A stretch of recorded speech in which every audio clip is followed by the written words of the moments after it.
Hey everyone, welcome or welcome back to my channel. If you are new here, hi, my name is Lydia and today I'm going to be sharing with you a WandaVision review. It will be a spoiler review, so if you haven't watched WandaVision yet, please click off this video because there are going to be lots of spoilers. You can always add this video to your watch list, so when you finish watching WandaVision, you can come back and watch this video. First thing I'm going to mention is the fact that it was partly a sitcom at first, so that was really cool. It was really different and unique, and I really liked how the kind of first 3 episodes were purely on that. So it definitely hooked me at first because obviously we've never had this kind of style before with Marvel content, so it was really intriguing to see the kind of first 3 episodes as just purely a sitcom. But obviously there were details in there that would assume that it's not all going to be like this throughout the whole show, which I thought was really cool. I'm not a massive fan of sitcoms, like I haven't watched a lot of them, so I feel like I didn't really get all of the references. I definitely had to go on Twitter afterwards and see the kind of references that they were putting in there. I absolutely loved the sitcom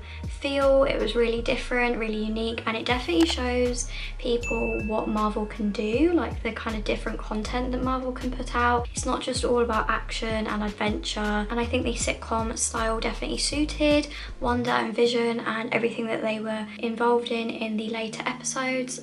So yeah, I definitely loved it, and I loved the fact that it was kind of decade by decade in each episode. I'm a massive fan of like older kind of movies, and I absolutely love the 80s, so it was really cool to see like different decades involved in it. And can I just say, the set design and props and costuming, oh my gosh, absolutely amazing.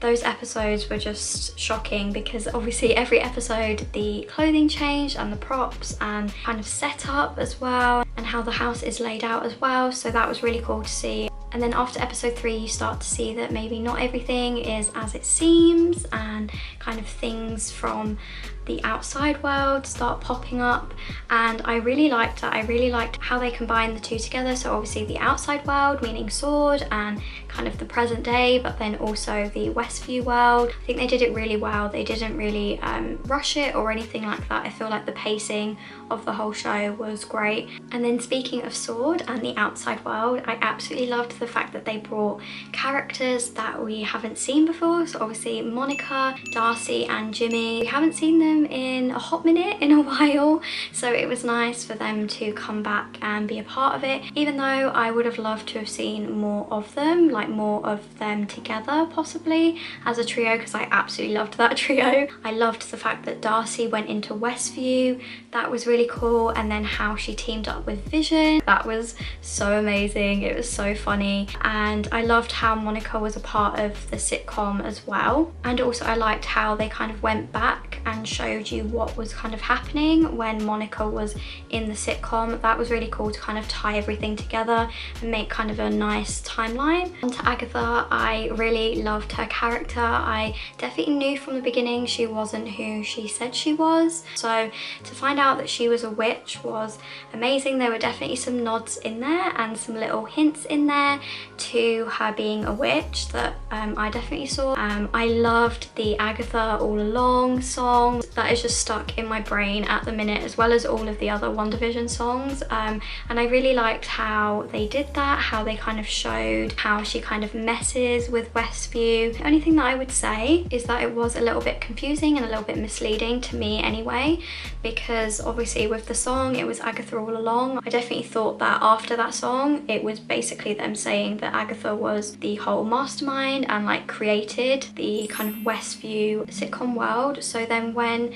Agatha proceeded in the next episode, I think it was after that, to ask Wanda how she actually did it, I was kind of really confused at first, because I was like, well, wasn't it Agatha all along? Wasn't Agatha the one that was meant to have created this whole thing? That was kind of a little bit misleading, I think, in my opinion. And then I realized afterwards that she kind of needs Wanda's powers. Having said that though, I really did like that episode where they went back in time and you got to see Wanda, you know, with Vision in the Avengers campus, and obviously as a child as well, and you know, see why she chose to do sitcoms. That was a really nice thing. It kind of did tie everything together. You got to see a bit more detail as to why Wanda created this world.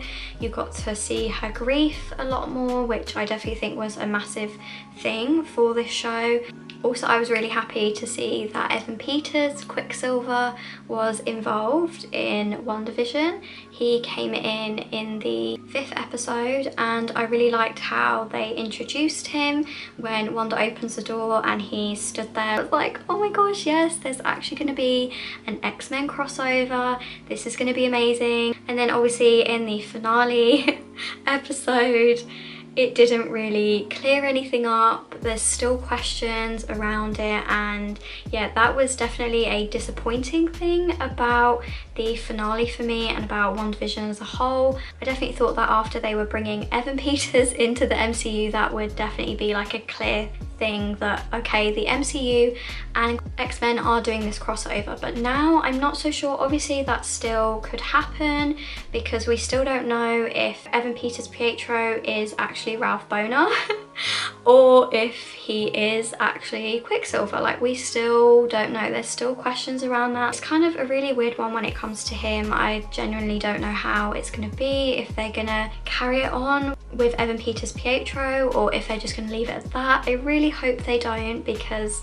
yeah, I would love to see more of Evan in the MCU. Another thing I would say that kind of disappointed me a little bit was that Darcy only had one line in the finale. Like, I felt like she deserves so much more, and she definitely needed like to be a bit more present in the finale. Speaking of the finale, I absolutely loved the fact that they showed more of Monica's powers. That was really cool. It would have been nice to see more of her using her powers, but hopefully in the next Captain Marvel film we will see more of that. I definitely liked how she kind of shielded the twins and you got to see kind of the bullet go through her. Like, that was really, really cool. So in the finale, I loved how White Vision and Vision had their own kind of fight scene. That was really fun to see, and it was really cool to see that they actually like stayed in character, and instead of actually fighting for most of the time, they held like an intellectual conversation. And obviously we don't know what has happened to White Vision. The last thing you saw was him going up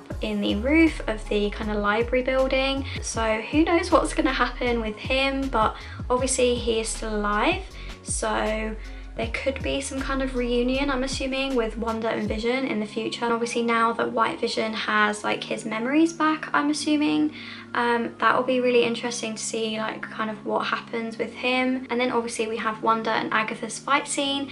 I thought that was really fun, really cool. The CGI and just everything that they used in those scenes were absolutely amazing. I loved how the kind of clouds, the dark clouds, were going round, and I just loved the kind of atmosphere and the CGI and everything. I loved how Wanda defeated Agatha as well, and you could obviously tell that Wanda had taken notes on what Agatha was doing, and she really paid attention to what Agatha was saying, to what Agatha was doing, and kind of learned really, really quickly how to do those things. Obviously it was nice to see that Wanda has improved her powers and she's so much more powerful and stronger now, which is absolutely amazing. And I definitely loved the end credit scene as well. That was really cool.